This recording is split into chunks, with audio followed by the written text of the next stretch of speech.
बिस्मिल्लाहिर्रहमानिर्रहीम। इस वीडियो में हम बात करेंगे स्ट्रोक या फालिज के मरीज को घर में एक्सरसाइज कैसे करवाई जाए। अब स्ट्रोक या फालिज के मरीज की दो कंडीशन होती हैं, या तो वो बिल्कुल ही पैरालाइज हो जाते हैं, चल फिर नहीं सकते, एक जगह पे लेटे रहते हैं, या फिर उनका जिस्म का कोई एक हिस्सा वीक हो जाता है। अब इसमें उनको एक्सरसाइज घर में कैसे करवाई जाए, हम सबसे पहले इसमें बात करते हैं लोअर लिम्स की, जिसमें आपकी टांगे आती हैं। उसमें सबसे पहले हम देखेंगे फुट की एक्सरसाइजेस के लिए हम उन्हें करवाएंगे डोर्सी फ्लेक्शन, प्लांटर फ्लेक्शन। अब डोर्सी फ्लेक्शन करवाने के लिए और प्लांटर फ्लेक्शन के लिए हम उनके पाँव को पकड़ के अंदर और बाहर की तरफ मूव करेंगे, 10 दफ़ा रिपीट करेंगे। पाँव के बाद हम उनके घुटने की तरफ आएंगे, नी ज्वाइंट की तरफ आएंगे। नी ज्वाइंट में हम उनकी करवाएंगे फ्लेक्शन और एक्सटेंशन। फ्लेक्शन एक्सटेंशन करवाने के लिए यानी कि हम उनकी टांग को बंद करेंगे और खोलेंगे, ये भी हम रिपीट करेंगे 10 दफ़ा। नी ज्वाइंट के बाद हम बात करेंगे उनके हिप ज्वाइंट की।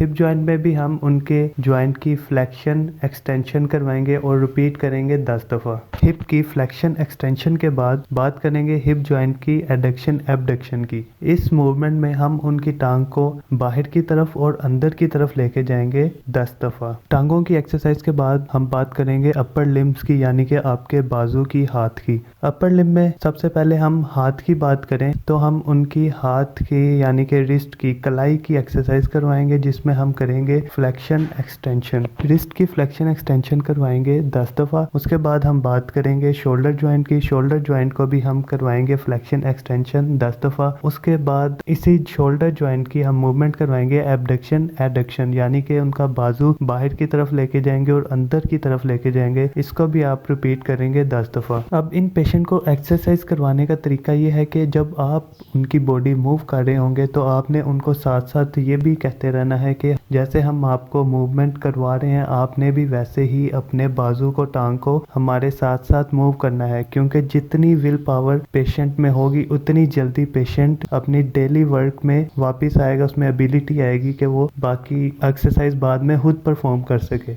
अब इन एक्सरसाइजेस के बाद हम बात करेंगे उनके बैलेंसिंग की। बैलेंसिंग के लिए एक्सरसाइज करवाने के लिए बेस्ट एक्सरसाइज है ब्रीजिंग एक्सरसाइज। ब्रीजिंग एक्सरसाइज को परफॉर्म करने के लिए पेशेंट को हम सुपाइन पोजीशन में लिटा देंगे, यानी कि बिल्कुल सीधा लिटा देंगे और उनकी टांगों को बेंड करेंगे। बेंड करने के बाद हम उन्हें कहेंगे कि अपनी कमर को ऊपर की तरफ उठाएं। अगर वो नहीं उठा सकते तो आप अपने हाथ से उनकी मदद करें। मदद करने के साथ साथ उनको बार बार ये कहें कि वो आपके साथ अपनी कमर उठाएं, यानी कि आपकी मदद के साथ वो अपनी कमर उठाएंगे और फिर होल्ड करेंगे 5 सेकंड के लिए, और फिर आस्ता आस्ता आप उनकी कमर को वापस नीचे की तरफ लाते जाएं और ये रिपीट करें 5 टाइम के लिए। इससे उनकी बैलेंसिंग बेहतर होगी और वो खड़े होने में ज़्यादा इजी फील करेंगे।